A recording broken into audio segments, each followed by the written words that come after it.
സ്ത്രീക്ക് പൈൽസ് ആണെന്ന് സംശയം തോന്നി അവർ ഒരു ഡോക്ടറെ കാണാനായി പോയി. പരിശോധനയ്ക്ക് ശേഷം ഡോക്ടർ പറഞ്ഞു, എല്ലാം സാധാരണ നിലയിലാണ്, ചികിത്സയുടെ ആവശ്യമില്ല. കുറച്ച് ദിവസത്തേക്ക് നിങ്ങളുടെ ബോയ് ഫ്രണ്ടിൽ നിന്ന് വിട്ടു നിൽക്കുക, ഡോക്ടർ ഉപദേശിച്ചു. അത് കേട്ട് ആശ്ചര്യപ്പെട്ട ആ സ്ത്രീ പറഞ്ഞു, പക്ഷെ എനിക്ക് ബോയ് ഫ്രണ്ട് ഒന്നുമില്ല, ഞാൻ വർഷങ്ങളായിട്ട് ഒറ്റയ്ക്കാണ് കഴിയുന്നത്. അടുത്ത ദിവസം അവർ വീണ്ടും ആശുപത്രിയിൽ എത്തി. ഇത്തവണ അവരുടെ പുറത്ത് വിചിത്രമായിട്ടുള്ള ഒരു പാടുണ്ടായിരുന്നു. പേടിയോടെ അവർ ചോദിച്ചു, ഡോക്ടർ, ഇത് ക്യാൻസർ വല്ലതുമാണോ? ഡോക്ടർ അത് സൂക്ഷ്മമായി പരിശോധിച്ചിട്ട് ചിരിച്ചുകൊണ്ട് പറഞ്ഞു, ഇത് ഗൗരവമുള്ള ഒന്നുമല്ല, ഇതൊരു ലവ് ബൈറ്റ് ആണ്, ആരോ ചുംബിച്ചപ്പോഴുണ്ടായ പാട്. അടുത്ത തവണ കുറച്ചുകൂടി ശ്രദ്ധിക്കാൻ നിങ്ങളുടെ ബോയ് ഫ്രണ്ടിനോട് പറയൂ. ആ സ്ത്രീ ഉടനെ തന്നെ മറുപടി നൽകി, പക്ഷെ കഴിഞ്ഞ 2 വർഷമായി ഞാൻ ഒരു പുരുഷനെ പോലും സ്പർശിച്ചിട്ടില്ല. ഇപ്പോൾ ഡോക്ടർക്ക് എന്തോ പന്തികേട് തോന്നി തുടങ്ങി. അവർ അറിയാതെ എന്തെങ്കിലും മരുന്നോ ലഹരിയോ ഉപയോഗിക്കുന്നുണ്ടോ എന്ന് അദ്ദേഹം സംശയിച്ചു. അതിനാൽ പരിശോധനയ്ക്കായി അദ്ദേഹം കുറച്ച് മുടി എടുത്തു.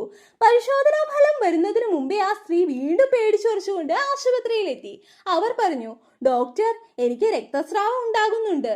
ഡോക്ടർ ഉടനെ തന്നെ ഒരു അൾട്രാസൗണ്ട് പരിശോധന നൽകി. അതിന്റെ ഫലം വന്നപ്പോൾ എല്ലാവരും ഞെട്ടിപ്പോയി.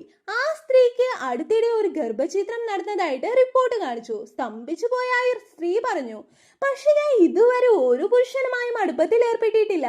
ഡോക്ടർ ആകെ ആശയക്കുഴപ്പത്തിലായി. അദ്ദേഹം ശാന്തനായി ചോദിച്ചു, നിങ്ങൾക്ക് ഉറക്കത്തിൽ നടക്കുന്ന അസുഖം വല്ലതുമുണ്ടോ? ആ സ്ത്രീ മറുപടി നൽകി, ഇല്ല, ഒരിക്കലുമില്ല. പക്ഷെ അടുത്ത കാലത്തായി രാവിലെ എഴുന്നേൽക്കുമ്പോൾ എനിക്ക് നല്ല ക്ഷീണം അനുഭവപ്പെടാറുണ്ട്. ഡോക്ടർ വീണ്ടും ചോദിച്ചു, അടുത്തിടെ വിചിത്രമായിട്ടുള്ള എന്തെങ്കിലും നിങ്ങളുടെ ചുറ്റും നടക്കുന്നുണ്ടോ?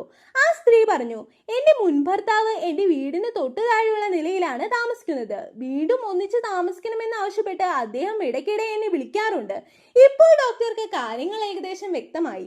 അദ്ദേഹം അവരോട് പറഞ്ഞു, ഇന്ന് രാത്രി ആശുപത്രിയിലെ സ്ലീപ്പ് മോണിറ്ററിംഗ് റൂമിൽ കഴിയുക. നിങ്ങൾ ഉറങ്ങുമ്പോൾ ഞങ്ങൾക്ക് നിരീക്ഷിക്കേണ്ടതായുണ്ട്.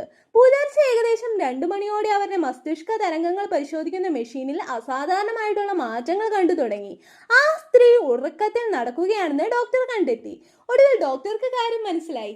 അവർ ഉറക്കത്തിൽ താഴത്തെ നിലയിലുള്ള മുൻ ഭർത്താവിന്റെ അടുത്തേക്ക് പോകാറുണ്ടായിരുന്നു. ഇരുവരും അറിഞ്ഞുകൊണ്ടായിരുന്നില്ലെങ്കിലും അവർ തമ്മിൽ ശാരീരിക ബന്ധത്തിൽ ഏർപ്പെട്ടിരുന്നു.